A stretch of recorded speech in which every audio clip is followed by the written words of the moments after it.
his son's in the hospital. His son is dying in the hospital. I think his son might have actually died in the hospital. And he is basically saying that in the moment in which his doctor's telling him his son is dying, he knows in his heart that there is nothing he would not do to save his son. He would do anything to save his son. I'm a father. I can relate. I would do anything to save my children. I would give everything. I would go be homeless. I would go live under a bridge, and I would give my organs. I would give my eyes. I would give everything, my whole life, to save my children. Okay? Now, try and imagine the love of the Father who is in heaven, and he is witnessing his own son, who is nothing but pure love and never done anything wrong to anybody, but came down here to help us and minister to us. And he's being beaten to death and publicly humiliated, mistreated, unfairly, on the cross, dying. He could have, in an instant, stopped all of it, said, you know what?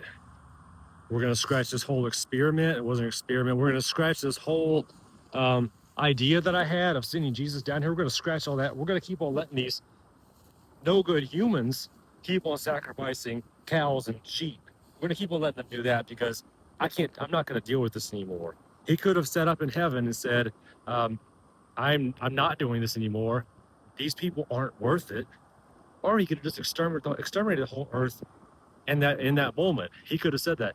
And keep in mind, God had all of heaven at his disposal, and one angel in the Old Testament killed 185,000 soldiers in one night. One angel, whenever that was in Kings 2, I think. One angel killed 185,000 soldiers who were coming after the Israelites. So it would have been very easy for God to exterminate everybody who was being ugly to Jesus. It would have been very easy. God loved us so much, loved all of us, Jews and Gentiles alike, loved us all so much.